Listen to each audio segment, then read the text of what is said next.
Hello everyone, welcome back to the Dork side. It is I, your friendly neighborhood Dork in the garage, and today I want to show you my motocamping gear and setup.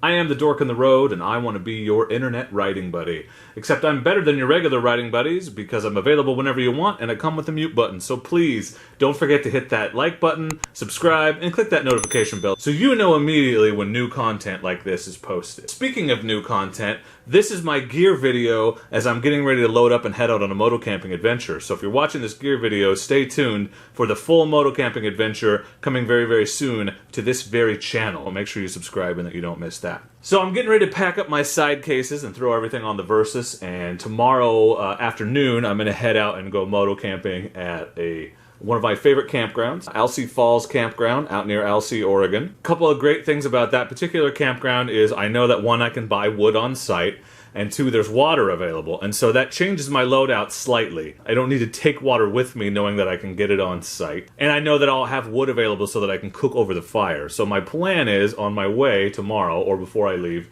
is to grab a steak for dinner. I'll probably leave after lunch, and I usually just drink coffee for breakfast, and so that'll be my breakfast in the morning before I leave. Let's take a look at the gear that I'm going to take with me, and this is not the end-all be-all. I'm not a super experienced moto camper, but if you're looking for ideas, the kinds of things you should take with you on your next trip, stay tuned, check it out. This is what I'm taking this time, and then as we go through the video, when I do the actual motocamping adventure, I'll probably comment on things that I wish I'd brought and not. So we'll do a little debrief afterward. The idea is to be as prepared as possible, but I know there's going to be things here that I don't have that I wish that I did. Let's just start in the corner and work our way around. So this is, sorry, you enjoying looking at my feet. This is my Tough Outdoors sleeping bag. This is the Tough Outdoors XL. Oh, and I'll link everything in the description below if you're curious, at least the stuff that they have on Amazon or that I can find online. Some of the stuff I've had for a while, you're not exactly going to be able to find it. But this is the Tough Outdoors sleeping bag. It's got a 40 to 60 degree comfort range. I have personally slept in it in 40 degree temperatures, and it is not warm enough for cold temperatures, but it's not supposed to get below 58 while I'm on this particular trip, so I'm confident that this bag will work. The reason why I bought this bag is, one, it's got a hood, which I enjoy. It comes with a stuff sack, which is very, very helpful when you're trying to pack into motorcycle side cases. And it's got a decent temperature rating. I like the bag, it's just not very warm if it gets cold. I have a different bag that I like to take when we camp out of the car, but I got this one specifically for moto camping. This is my Kelty Gunnison 2 backpacking tent. I got this last winter on a clearance sale because they changed the colors, and so this one was half price. I've used it once. It is an incredibly easy tent to set up. I really, really like it. The other thing I like is that, and it looks bigger than it is, it packs down smaller than this. This bag is just full of air, but it's a flat bag, and it's not as long as my other tent bags, and so this will be easier to pack into the side case. It's almost exactly the same size. This bag just has clothes in it. It's got a pair of flip-flops in case I want to take my riding boots off. The liner to the mesh jacket I'm going to take is in there because it's supposed to rain. There's a chance it'll rain on my way home, and so I want to have that liner. And sometimes it's cold. The mesh jacket in the morning is not the best thing, so it's nice to have the liner to break up the wind. And then I'll use this as an extra pillow with the clothes in it. So that's just a pair of shorts and stuff that I'll change into so I don't have to wear my riding pants all day. This is a plastic plate. This came out of a dining set, a Walmart camping dining set. And that's just the plate. I have a metal fork, knife, and spoon, and then I have my camping knife, so I don't need the rest of it. And I also have my coffee cup, so I'll just drink out of that, so I don't need the rest of the kit. But I do need the plate because the plan, like I said, is to eat steak. This is my Trekology backpacking chair.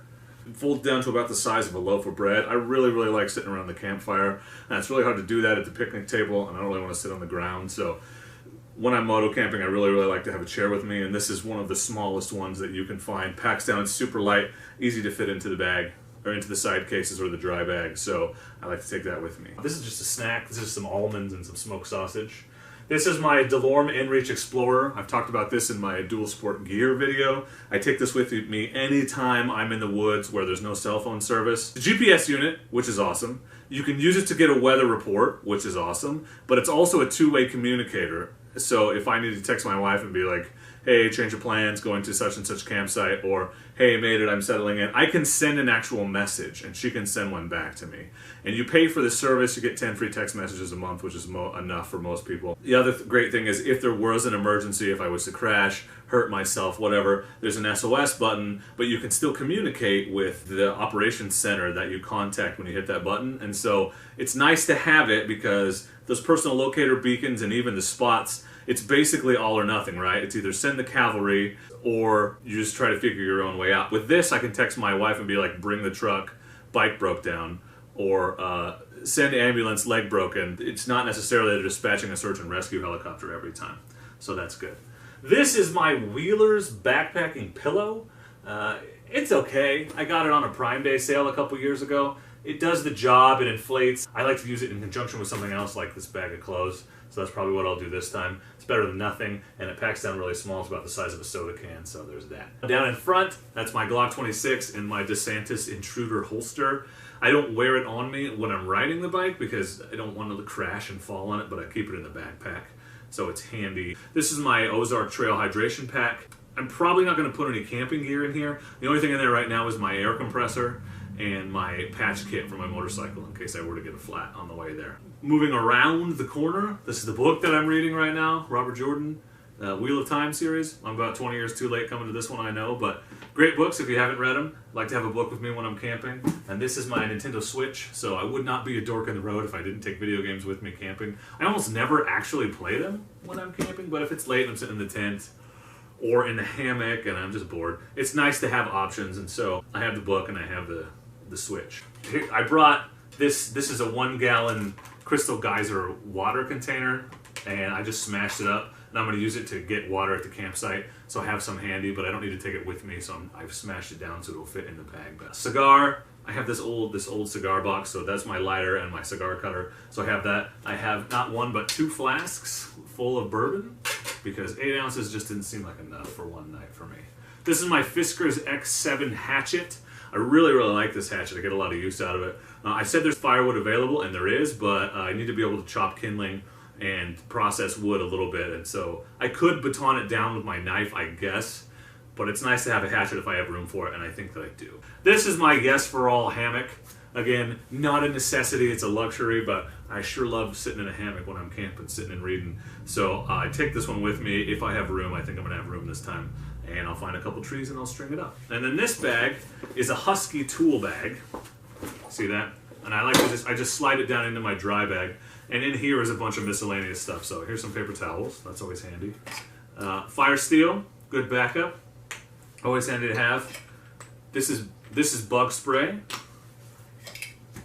This is a headlamp. You know, so you can see. That's important. This is my Mora Bushcraft. Love this knife. Christmas present for my wife. Getting a lot of use out of this one this year. I had the Companion before. The Companion is a great starter knife. It's a great, like the best $16 knife you can buy, but if you can afford it, upgrade to the Bushcraft. It's a much sturdier knife. This is coffee for the morning, Starbucks Via Instant Colombian, and there's some sweet and low packets in there because I like sweet and low in my coffee. Here's a couple of fatwood sticks. This is fire starter in case I need it. This actually comes in the bundles of firewood I buy when we go camping, so I've got a bunch of these laying around. I like to have a fire starter with me, but I also like to try really hard not to use it. So it's in there, but hopefully I don't need it. But these are really nice. These are really nice because you can shave some pieces off and just light it with your lighter and the fire will start because it's just super impregnated wood. It burns right up. This is my Climate Static V sleeping pad. Pretty comfortable. Not the most comfortable sleeping pad, but look how small it packs down. Much smaller than like a foam pad or something. So I like this one a lot. Got that on a half price Amazon sale. Stainless steel coffee cup. This is a lantern for inside the tent or around camp. This is it's a movie bear, but there's about 10,000 different versions of this one. And this is my mess kit. Really, it's my cooking pot.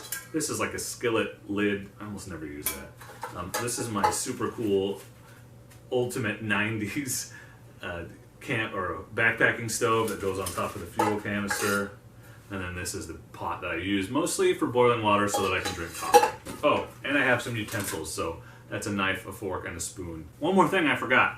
Down in the corner here, that is a grill that I plan on using over the fire to cook my steak, because the grills at these campgrounds are usually, they sit way too far off the fire, and 2, they're far too wide and dirty for doing any actual cooking, but you can set something else on them. So I'll either set this right on the grill, or I'll set it right in the fire to cook my steak tomorrow. night. That is the plan. And the plan is to stick all of this, and I'm lucky because I have the Versys LT, but the plan is to put all of this into these bags. You can ignore the gas can. So that's my Ozark Trail. I want to say it's a 40-liter dry bag, and then these two side cases, I think they're 30 liters apiece. So these are the side cases that come with the Versys LT. And of course they've been properly adorned with Dork on the Road stickers. So I'm going to stuff all this into these side cases, put that dry bag on the back of the bike, and we should be good to go. That's not everything I'm taking. I'm also taking all of my camera gear, but I'm going to put most of that in my tank bag. So, not the tripod, obviously, I'll strap it on top. But that's the idea. That stuff is also going with me, but it doesn't really count as part of my motocamping setup because I would assume that anyone else going motocamping probably isn't going to take all that stuff with them. So if you have any questions about my gear, my setup, suggestions for things I'm missing, obvious holes in my loadout, please let me know in the comments. Tell me, what is your one must-have item when you go camping and when you go motocamping? Leave me that in the comments.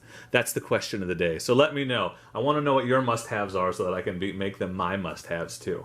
I just want to say, as always, thank you for watching. I appreciate you. And of course, do not forget, please do not forget, to be excellent to each other. I thank you.